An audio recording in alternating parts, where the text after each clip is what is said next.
Welcome to the Brain Soul Success Show, where we learn, explore, and create your powerful positive healing for life. I'm your host, Louise Schwartzwalter. I'm the creator of a 5-part mind, body, soul methodology that clears the subconscious blocks to success. From engaging transformational interviews, brain soul success stories, and the secrets shared by brain and spiritual experts, you will reconnect, revitalize, and transform your powerful life. It's time for you.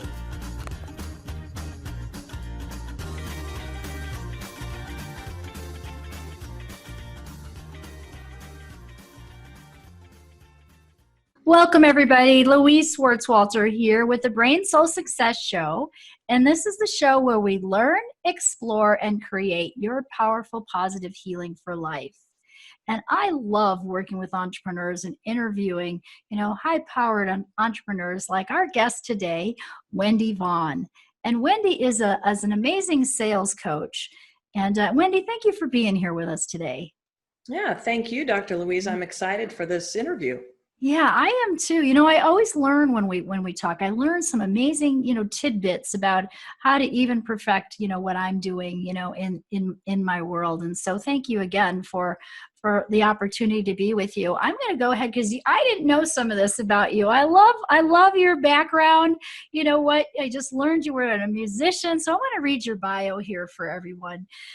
You've had a professional sales career for 22 years in sales experience, and 16 as an entrepreneur, and 6 in corporate sales.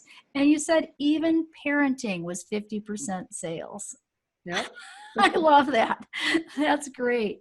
But I didn't know this about you. I just learned this about you, that you had a whole big music agency where you actually provided live music for over 800 weddings in the Phoenix area. Yeah, 800 weddings every year. Every year. That was a big business. How did you manage and juggle all that? Well, start out small and keep going and keep your vision at the, ideal of what you're wanting to create. And so that's how you did. You must have had a team though, right? Did you create a whole team of people that helped? Well, I had no, not really. I mean, I had a booking agency, so I represented, about 100 different types of classical and jazz ensembles. Mm-hmm. And of course, this took a while to build it up to the point where we were providing music for over 800 weddings every year. It came out to about 35 weddings a weekend. And the interesting thing about, the Phoenix, Scottsdale area, of course, is that the weather is so beautiful all times of the year, with the exception of the typical wedding months, June, July, and August. So really 9 months of wedding season. So that helped create that 800 weddings every year. But no, it was, I had an executive assistant, mm-hmm. and then myself. After I had our first little baby boy, though I'd hired a person to take my place in my sales role, but my son came early, and so I couldn't sufficiently get my person trained. And so after trying to juggle, like you said, being a mom and meeting with people to provide their, advice on which musical groups to have at their wedding, quickly determined that was not going to work. And so I talked to my husband, and he decided to step into that sales role. And but it was just basically the executive assistant and the salesperson, which ended up being my husband. Then I handled the books and everything from home and the market. So. Wow, that's beautiful. That's beautiful. I can feel how powerful that was, and how many people you were helping, and what a great gift that is to help with a happy thing like a wedding, right? It was like creating fairy tale weddings come true. Yeah, that would be really fun. And I know that you've cracked some amazing, codes, you say here, on exactly what needs to happen during those sales conversations for qualified prospects. And, when I think about how you help get people to say yes, to their offer, whatever that is, I think about the role that, that I've played in my own business for years, and how I didn't know how to do that. People in the natural health industry who are empathic, they can follow their intuition, but they don't have those skills. And it is a skill set, isn't it? Absolutely. Yeah, Mhm. absolutely. It just comes down to skills because people are people, and you just have to know how to communicate in a way that inspires. Right, right. And but teaching people how to do that, that's got to be a whole nother thing, right? It is, but I'll share with you, maybe depending on how our questions go here, a little bit more detail, but I have a Mhm. very analytical brain. And so, Mhm.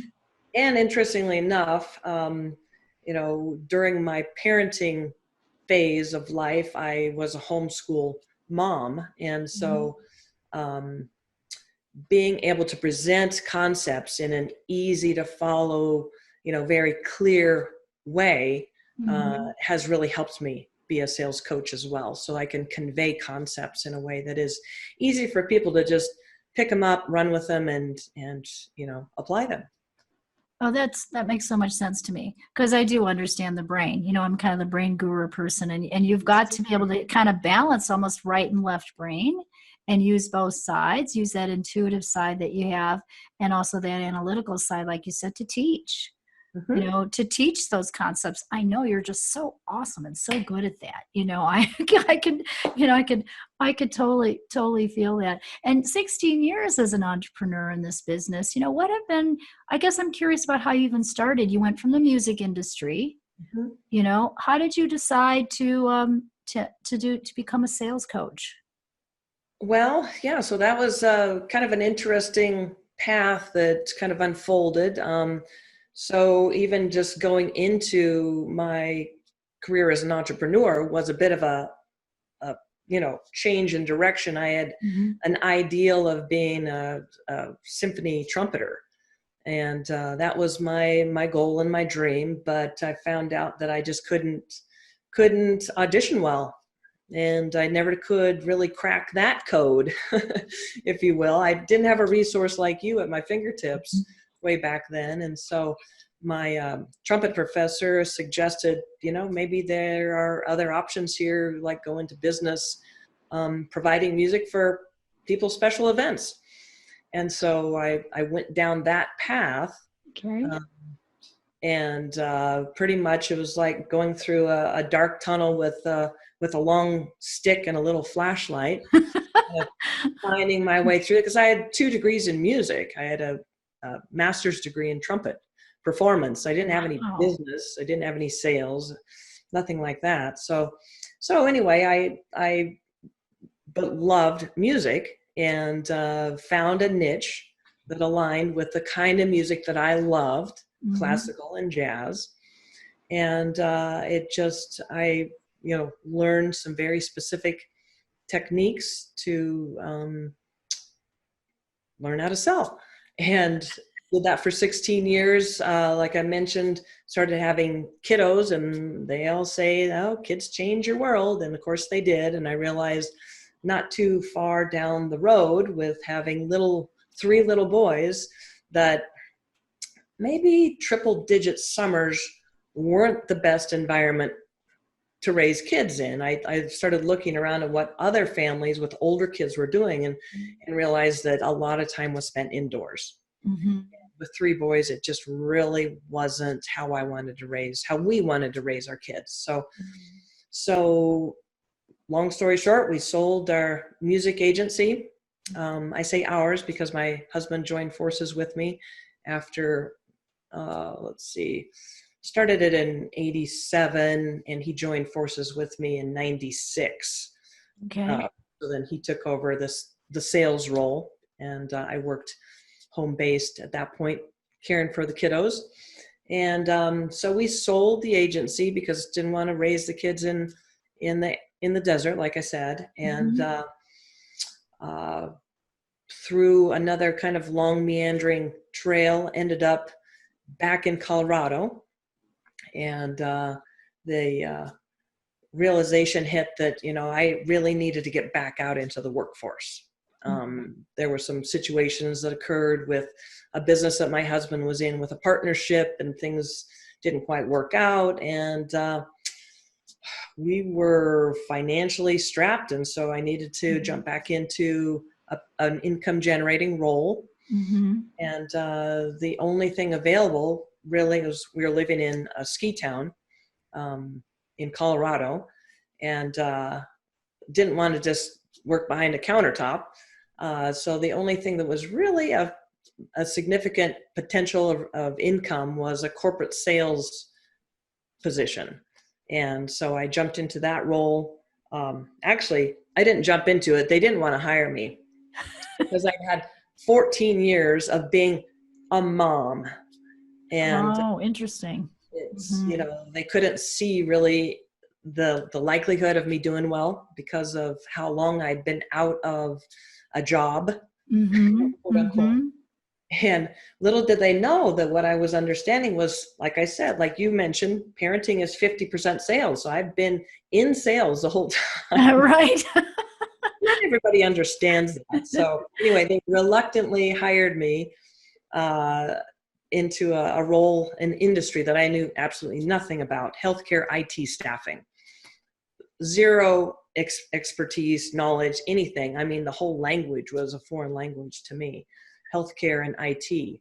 I'm a musician. So, but I dusted off some things that I had really learned during my entrepreneurial world and phase, and applied those to this scenario, even though it was not meeting people in person at all. It was really doing sales under a headset in Uh-huh.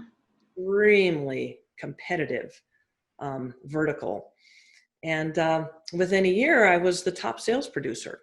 Nice. So, yeah, so I stayed in that role for 6 years.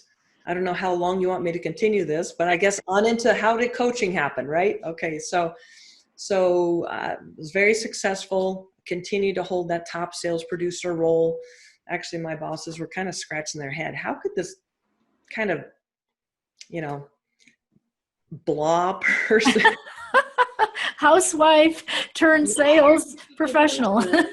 be crushing it in the sales seat? Well, and it's this discovery, this formula, my secret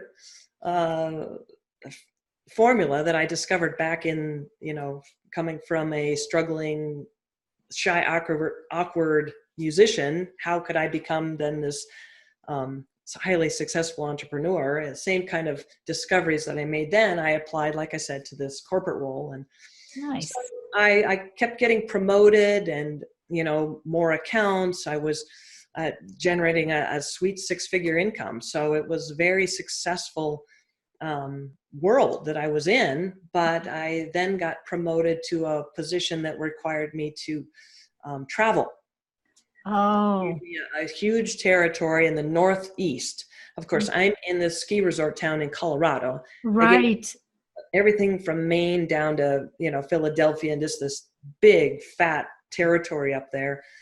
Travel was a nightmare, but they expected me to be on the road 3 weeks out of every month. Well, I had Oh, a 16-year-old son yet at home. right. It wasn't, So if yeah. any of the listeners have any experience with teenagers, high schoolers, home alone, I mean, I'm married, but I have a little bit more tuned in sense of what the kiddo's up to. Right. Dad did. Hmm. And I just couldn't turn my back on him. I just Right. I understand. had to be Yeah. there. I actually found too, Wendy, that my kids needed me more when they were teenagers Yeah. than when they were 3. And I Yep. didn't realize that at all. I thought it was going to be the opposite way around. So, Exactly. Oh, he could well take care of himself. No problem there. Not a problem of feeding himself or anything like that. right, right. It was Right. just the temptations of the high school culture. Yeah. I just Yeah. didn't want to take a back seat to that. I wanted to be a strong Mm-hmm. leading force in his world. And so I resigned. Right. Well, you had a lot of courage. I can see that. I often feel that the best entrepreneurs, the most successful people in the entrepreneurial world, have had challenges that they've had to overcome. And you kept overcoming those challenges from the story that you're telling us. The challenge of, hey, the trumpet world is not going to be it. Even though this is where my degrees are and this is what I want, I'm gonna switch gears. And someone said something, the light bulb went off, and you did that and started a very successful, amazing business in Phoenix, and then made family decisions. about right? what you wanted, and so and you're not that far from me. I'm in Albuquerque and you're in Colorado, so I understand the ski towns and how beautiful it is in Colorado. What a great choice. And then you had great experience too in that corporate because it gave you practice. It Right. gave you It created, practice. we were able to build our dream mountain home, provide everything that our kids needed to be competitive Mhm. skiers, snowboarders. I mean, that's not cheap. so, so Yeah. that experience provided me, like you said, not only great additional experience and confidence in the skills that I had developed and the formula that I had developed, Hmm. but also just a wonderful lifestyle, until it became out of balance. And then I just had to check back in, and Hmm. it's like, no, I don't want just that. Right. I, Right. as you can tell, I have a huge sense of family value. So Yeah. I And you had to made some good decisions and you listened to your intuition on that. You followed your heart, I So, one of the questions was going to be, were you always natural at selling? It sounds like you had to learn it and yet you're good at it. Yeah, and what's interesting though, also I wanted to add, I had adversity in every direction that I wanted to go. People were questioning my thinking. Mm-hmm. People that were, well-meaning people, Mm-hmm. were kind of cautioning me over the decisions I was making. Mm-hmm. And so that was, I had to stay true to me and just continue to trust Mm-hmm. in me. And that was another element of this kind of adversity. And it's typical, I think, for entrepreneurs it's not just a clean path to, that ultimate success. So, Right. Right. No, it never is a clean path, but it's often the challenges that give us our strength and even where our systems come from. mhm, And yeah, so you did. That's how you grew your system, was out of the challenge of even what you learned both with your music business and then how you applied it in corporate. right. And how you applied it in corporate. The newest trend in selling right now is being authentic, right? They say, hey, being authentic is sort of the newest trend in how to sell. Can you Yeah, speak to that a little bit? What would you say about that? absolutely. I hear this a lot with my clients, and they want to just stay authentic, and that's how they've been selling.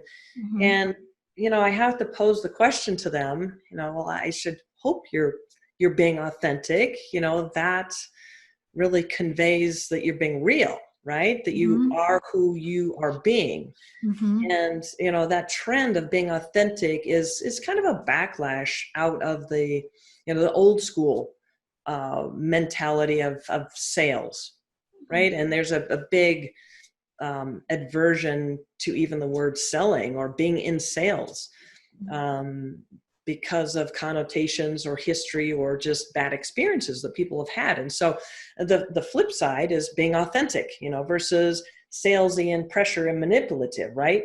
Okay. But what's interesting is being authentic is helping the entrepreneur feel better about themselves. Hmm.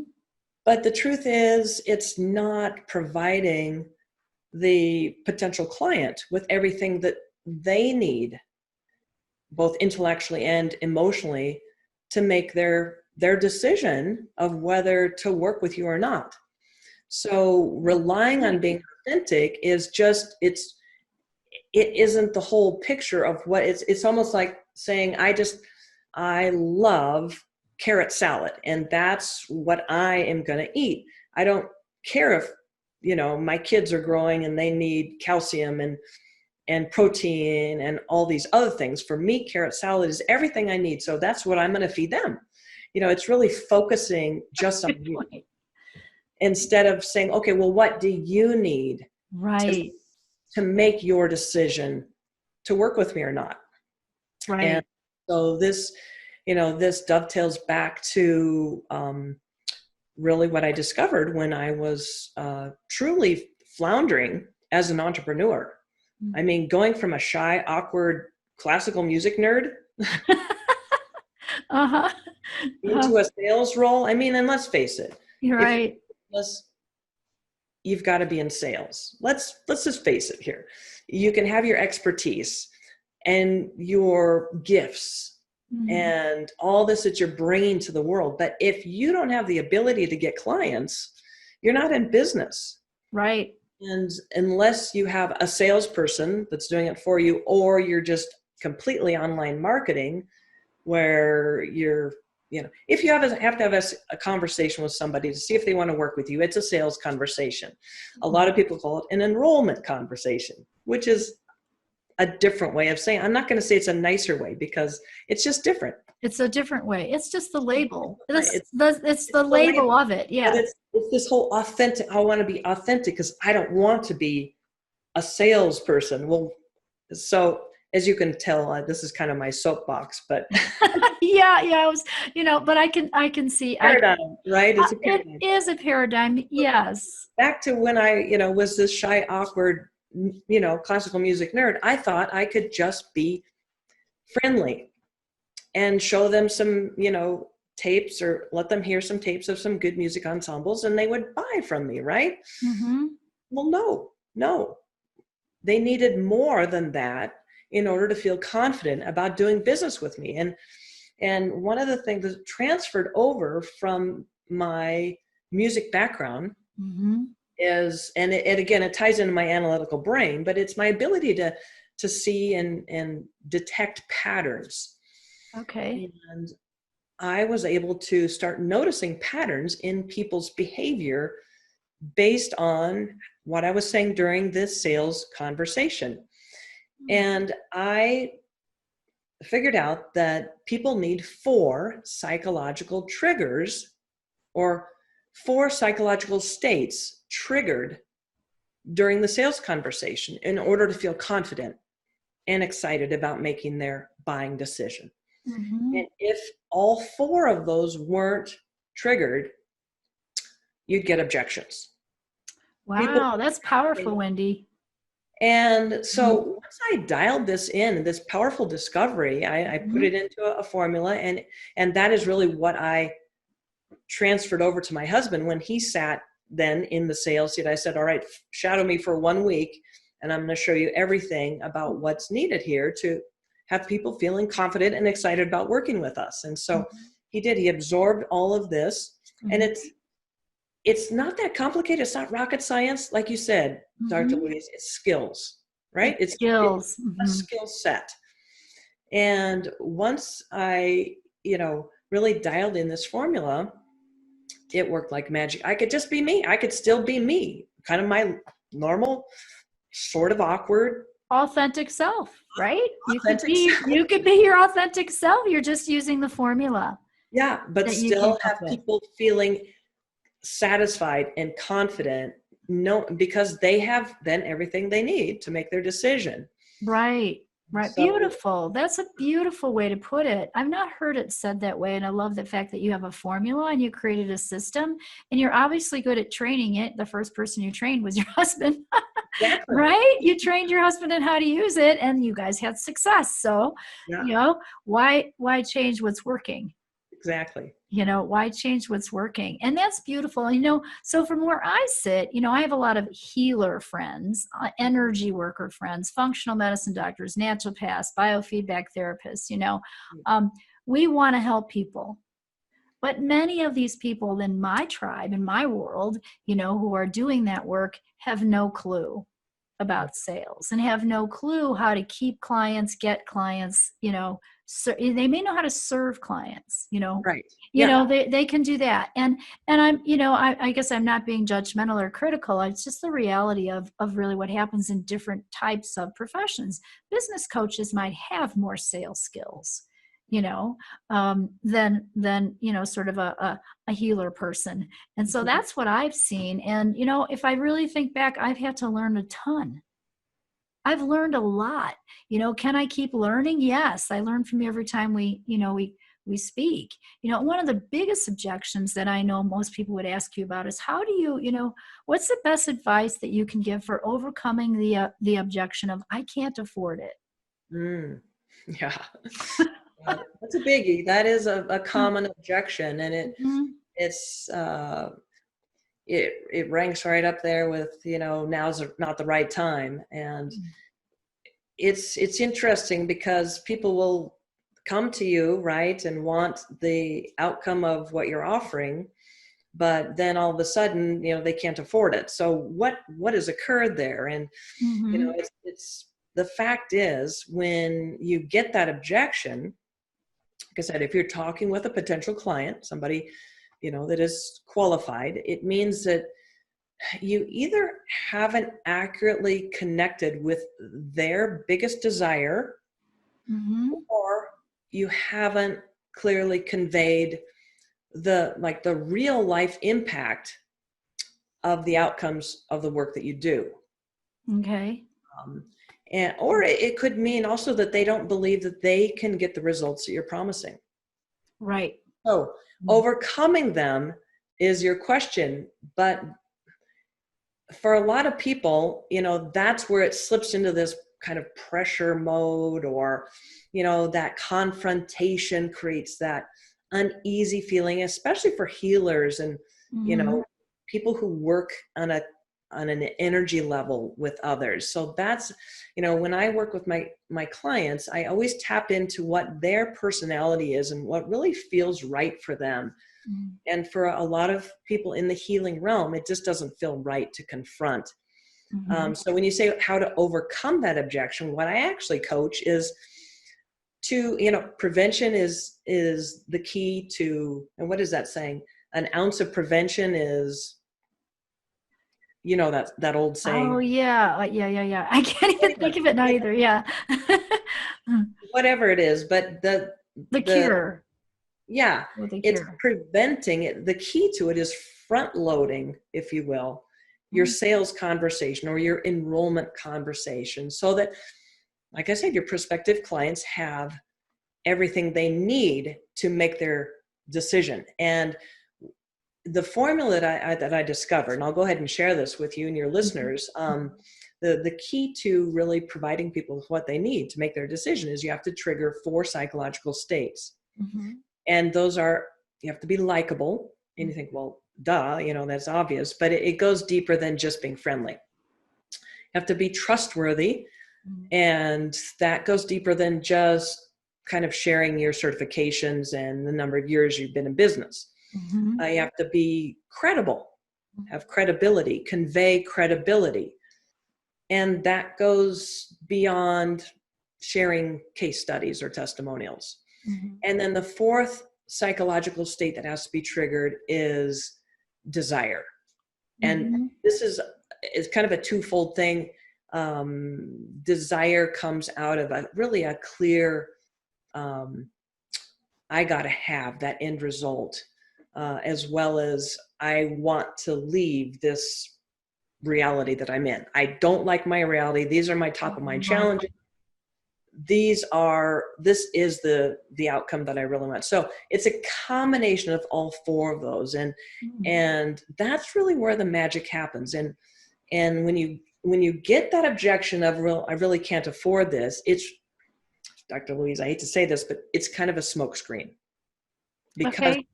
I if understand that. you're really talking with a qualified prospect, meaning somebody who truly wants what you're offering, Right. Who's a good suddenly they match. put the brakes on and say, I can't afford that, or that's really more than I had anticipated. It means that they really don't have everything they need. But primarily, I would say that the value of the outcome has not resonated or connected with their top of mind challenges. That makes total sense to me. So what, yes, as you're saying that, and my wheels are spinning, I like listen to the energy of the words as well as what you're saying and Okay. everything about that, just because that's who I am. And I love your authenticity. I love what you're putting across here, because it makes so much sense. Those four pillars that you're talking about, those Right. psychological, triggers, because I'm thinking about conversations that I've had as you're saying that. And Okay. what I have found is it's all those pieces, yes. And then the last piece is that it's the money objection is usually, if it is a good match and they really do want what you have and you've conveyed that, they're just afraid of getting out of their comfort zone. We all want to stay comfortable, and yet it has to be a stretch or a reach for us to grow. Mhm. I wouldn't have grown if I hadn't taken stretches and reaches. Neither would you. Look at Right. all you did in all your businesses. And Well, and so, so when you say out of their comfort zone and that fear to stretch and mhm, grow, well, they need to know that there's that safety net. So yeah, that you're going to take that, care of them. that's the trust component. Exactly. That's the trust component. It's interesting. I guess for me it seems like the clearer I get and the more I can convey, and hit those targets that you said, those psychological triggers, um, the easier it is to attract my ideal client. Mhm. People are just drawn to what I do now, and I don't even have to, do anything. I mean, I still have to get it out there and get the message out there. Yes, I certainly want to do that, but it's Right. just more about doing the energy to attract the right people, Mhm. to what you have to offer. So once we can do that, it's an easier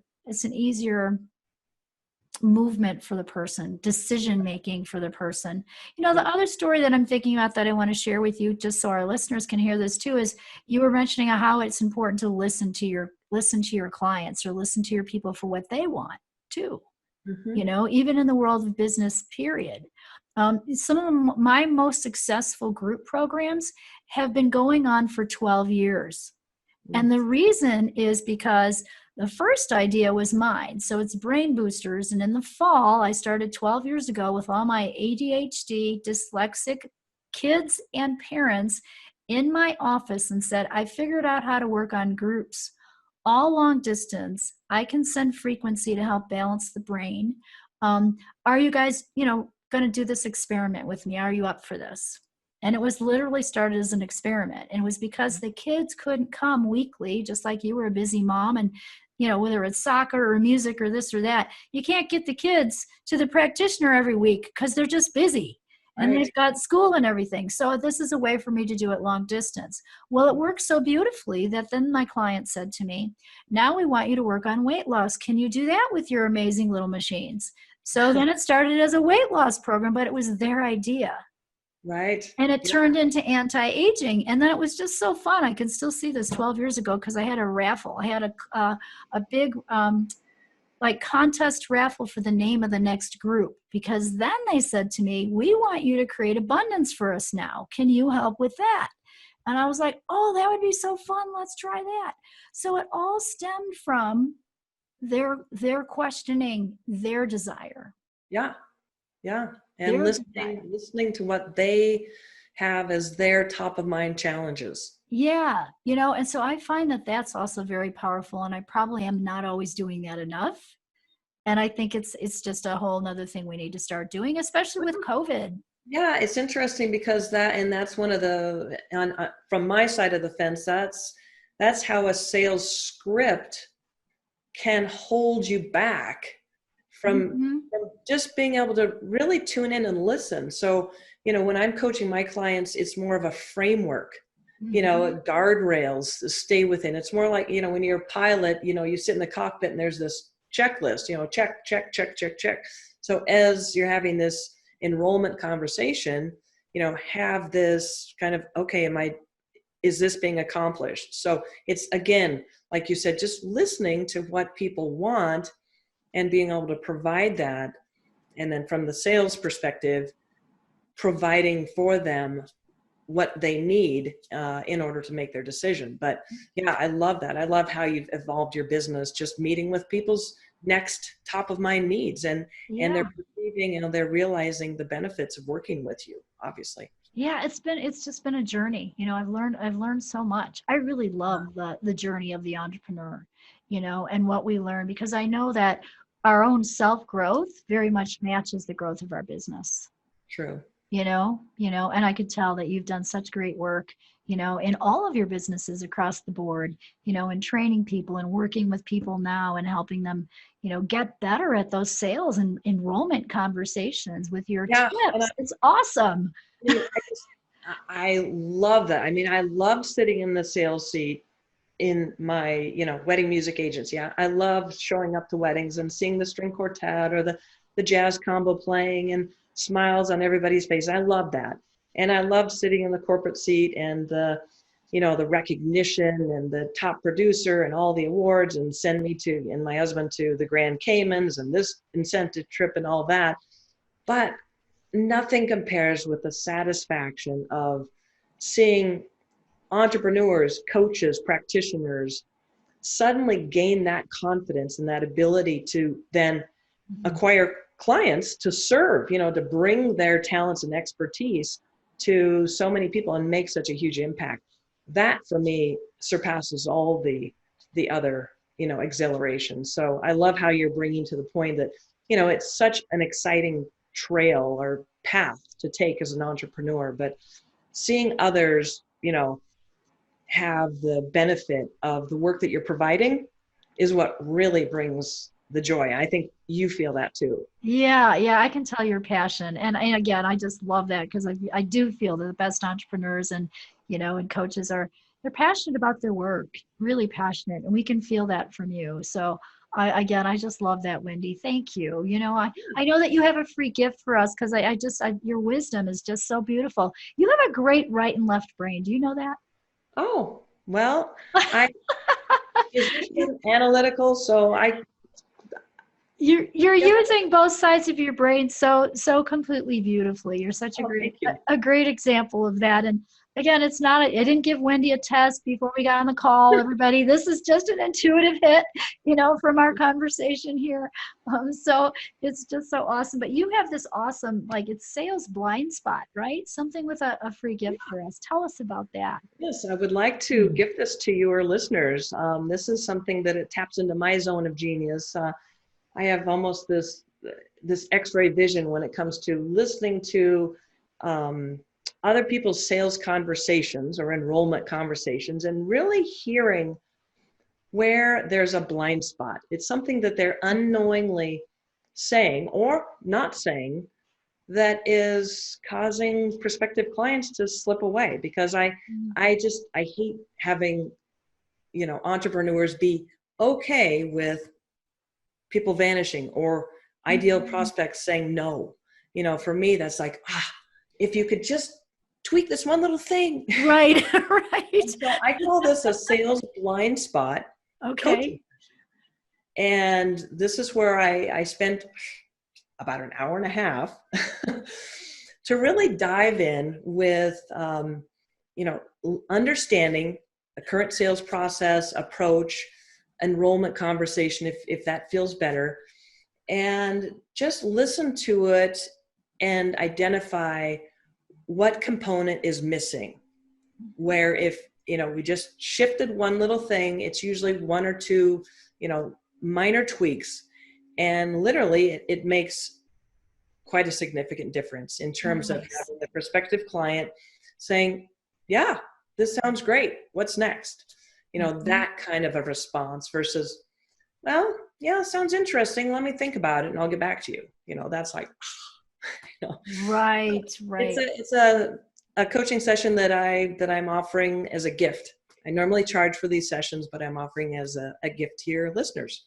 Oh, that's awesome. Oh my gosh, that's so generous of you. Oh, and we can just feel your wisdom and your passion, and what a beautiful thing to offer our listeners here. I can't wait to get this out there.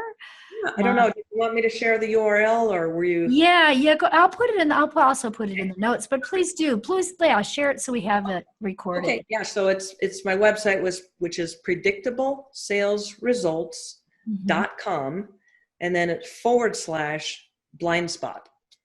Perfect. predictablesalesresults.com/blind spot. You guys go there right now and make sure you put in a note that says you're from, Dr. Louise's podcast.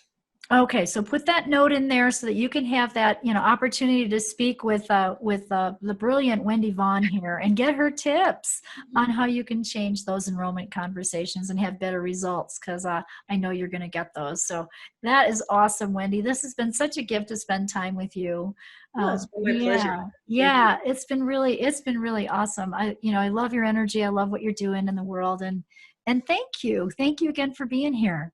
Yeah, thank you for inviting me. I've really enjoyed my time with you. Yeah, this is fun. So have a great day, everyone, and definitely check out Wendy's gift here. It's predictablesalesresults.com www.blindspot. You have an opportunity to speak with Wendy. Have a great day, everyone. Welcome to the Brain Soul Success Show, where we learn, explore, and create your powerful, positive healing for life. I'm your host, Louise Schwartzwalter. I'm the creator of a 5-part mind, body, soul methodology that clears the subconscious blocks to success. From engaging transformational interviews, brain soul success stories, and the secrets shared by brain and spiritual experts, you will reconnect, revitalize, and transform your powerful life. It's time for you.